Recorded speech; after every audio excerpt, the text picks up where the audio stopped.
Hello everyone, welcome back to Ayurveda.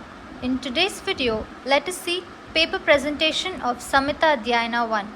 The Samhita Adhyayana paper comprises of total 100 marks, out of which question number 1 to 4 carries 10 marks, 6 pages each, question number 5 to 12, 5 marks, 3 pages each, and question number 13 to 22, 20 MCQs.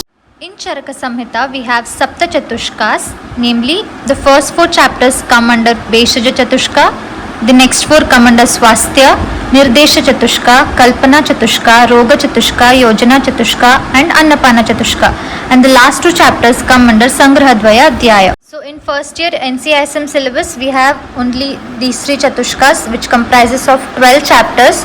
So it is very much necessary to know the names of the Chatushkas too. You need to start your paper by writing the Tantra Yukti. It starts with Tantra Adhikarana, wherein you have to write the name of the Samhita. Either it is Charaka Samhita or Ashtanga Hridaya. Then Sthana Adhikarana, which is Sutra Sthana. Adhyaya Adhikarana, the name of the chapter from which the question is asked. And then Prakarana Adhikarana, which means from which context or from where the chapter is explained. Then Chatushka, here as I already told you, there are Sapta Chatushkas, out of which in the syllabus we have 3 Chatushkas, so you need to mention the name of it.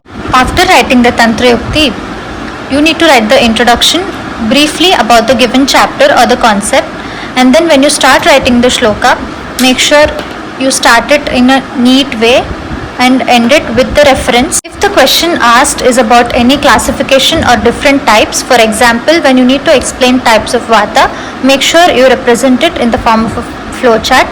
Types of Vata are Prana, Udana, Samana, Vyana and Apana. If the question is from Charaka Samhita, make sure you write few points from Chakrapani Tika, as it might make the examiner feel that you are well versed with the Samhita. So these are certain tips for the paper presentation. Start your answer with introduction as I told, and write maximum number of shlokas with the reference. Even if you don't know the shloka number, at least mention the name of the chapter and represent it in the form of flowcharts and diagrams, and make sure you write the tika part so that the examiner gives you more marks, and make sure you end your answer with the conclusion. All the very best to all the exam going students. Keep visiting our channel. Thank you one and all.